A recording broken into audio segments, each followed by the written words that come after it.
जय Hind dear student. आज हम लोग पुनः पढ़ने वाले हैं, ठीक है, मैथ्स क्लास 9 का जो व्यतिकलित है उसमें का एक और पार्ट बचा था। उसका नाम था है हम लोग का अनुरूपण विधि, जो कि एक गुणा विधि है। गुणा विधि का एक और पार्ट बचा था जिसको बोलते हैं हम लोग अनुरूपण विधि। आज हम लोग पढ़ने वाले हैं अनुरूपण विधि। यहाँ पर मैं आपको बता दूं इस विधि का उपयोग कब किया जाता है, हम लोग इस विधि का उपयोग कब कर सकते हैं व्यतिकलित के लिए। तो देखो ध्यान से, इस विधि का उपयोग या इस विधि का प्रयोग साधारणतः दो अंकों वाली, ये दो अंकों वाली, ठीक है, दो अंकों की संख्याओं के वर्ग निकालने के लिए इस विधि का उपयोग किया जाता है। ठीक है, अनुरूपण विधि का उपयोग किसके लिए करता है, यहाँ पर कोई भी दो संख्या लो, एक से लेकर आपका मतलब दो संख्या, मतलब 11 से लेकर 99 के बीच में किन्हीं भी दो संख्या है, उन दो संख्याओं के वर्ग को निकालने के लिए इस, ठीक है, एक, ठीक है, अनुरूपण विधि का उपयोग किया जाता है। किसी भी दो संख्याओं का वर्ग निकालने के लिए हम लोग अनुरूपण विधि का उपयोग किया जाता है। मैं आज आप लोगों को अनुरूपण विधि की सहायता से किस प्रकार, ठीक है ना, वर्ग निकालते हैं यह आपको निकाल कर सिखाऊंगा। जैसे चलिए, चाहे जैसे कि मेरे पास पहला क्वेश्चन है आपका 64 का वर्ग, तो 64 का वर्ग निकालते हैं। तो 64 देखो, हम लोग साधारण भाषा में 64 लिखते हैं 4 पीछे की ओर, आगे की ओर 6, मतलब 6 और 4 लिखते हैं का वर्ग। अब मैं इसको क्या करना है, मुझे बस मैं बोलूँ कि मुझे इसको एक फार्मूला में जमाना है 64 को। तो कैसे में, a प्लस बी का स्क्वायर, ठीक है, a प्लस बी का whole square is equal to A का square plus 2ab plus B का स्क्वायर।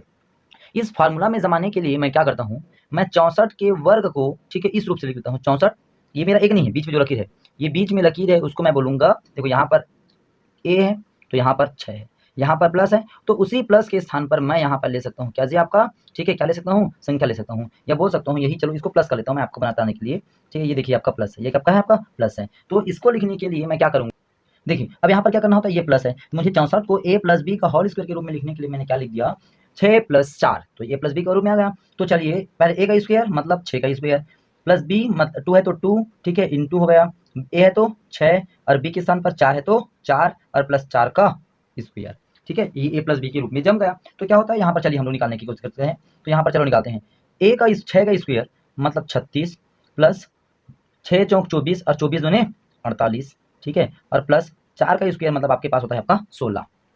4 का स्क्वायर मतलब आपके पास क्या है जी आपका 4 चौक 16। अब यहाँ पर क्या करूंगा मैं, देखो ध्यान से, अब मैं यहाँ पर इसको लिख लेता हूँ 36 का, पीछे की ओर आते हैं। अब मुझे पीछे की ओर से ऐसी संख्या लेना है कि पीछे की ओर से मुझे एक एक संख्या को, देखो मुझे दो संख्या दो संख्या दो संख्या मिला है, तो पीछे की ओर की एक एक संख्या लेना है। तो यहाँ पर 6 का 6, ठीक है, प्लस कर देना, ठीक है, ये हो गया प्लस। तो यहाँ पर देखो 6 मैंने लिखा, अब यहाँ से क्या आ गया, एक हासिल आ गया, हमें एक एक संख्या लेते आना है पीछे इकाई के, इकाई की ओर से। तो ये 9 आएगा इकाई का अंक, अब दहाई का अंक क्या होगा, सॉरी इकाई का अंक 6 आएगा, अब दहाई का अंक क्या होगा, तो हम लोग 48 में एक जोड़ देंगे, तो यही आपका दहाई का अंक होगा, तो ये हो जाएगा आपका 49, ठीक है, 49 का 9 हासिल आया 4, ठीक है, ये 4 इसमें जाकर जुड़ जाएगा 36, तो 36 और 4 हो गया आपका 40। 36 और 4 कितना होगा जी आपका 40। तो यही आपका, ठीक है, क्या हो जाएगा 36 और, ठीक है, 4, ठीक है, 36 और 4 40, यहाँ पर आपका 40 96 आपका किसका, ठीक है, तो 64 का वर्गमूल होगा।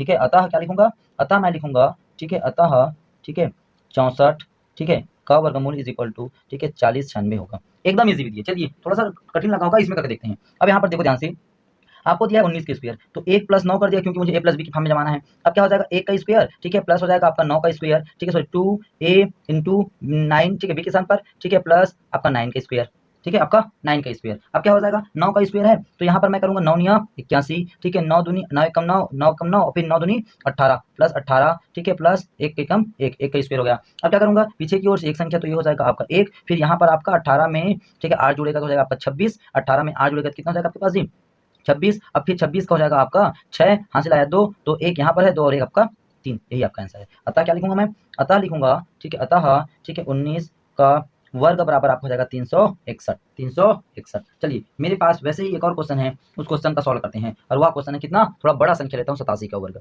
87 के वर्ग को पहले a प्लस बी के फॉर्म में लिखो, तो ये देखो 87 को मैंने लिख दिया 8 प्लस 7, तो कितना हो जाएगा ये आपका 8 का स्क्वायर हो गया प्लस a का स्क्वायर 2 इंटू 8 इंटू 7 इंटू, ठीक है, 7 का होल, सॉरी प्लस 7 का होल स्क्वायर, प्लस 7 का होल स्क्वायर। अब यहाँ पर 8 अट्ठे 64 प्लस 8 अट्ठे 64 प्लस 8 7 56 और 56 दूनी, ठीक है, 112 प्लस 7 सते 49, प्लस 7 सते 49। चलिए अब क्या करते हैं, एक बार लिख देता हूँ, ये आपका 64 है प्लस 112 है, ठीक है, प्लस आपका 49 है। तो यहाँ पर क्या हो जाएगा, देखो ध्यान से, ये आपका हो जाएगा, ठीक है, 49 का 9 हासिल आया 4, तो यहाँ पर 112 4 116, 116 का 6, 116 का 6, अब फिर एक हासिल आ गया यहाँ, ठीक है, 16 का 6 हासिल आया कितना आपका, यहाँ पर आपका आ गया हासिल 11, तो 11, ठीक है, तो ये हो जाएगा आपका 4 और 1 5, ठीक है, 6 और 1 7 इस प्रकार आपका, ठीक है, 87 इस प्रकार अतः क्या लिखूंगा जी, अतः 87 का वर्ग, ठीक है, 87 का वर्ग इज इक्वल टू 75, ठीक है, 69, ये आपका हो गया। ठीक है, जय हिंद डियर स्टूडेंट। ठीक है, अगर आपको अच्छा लगता है तो प्लीज चैनल को सब्सक्राइब कीजिए, लाइक कीजिए, कमेंट कीजिए, मैं आपका सारे क्वेश्चन का आंसर देने की कोशिश करूंगा। ठीक है, बाकी डिस्क्रिप्शन में मैंने अपना सारा लिंक डाल दिया है।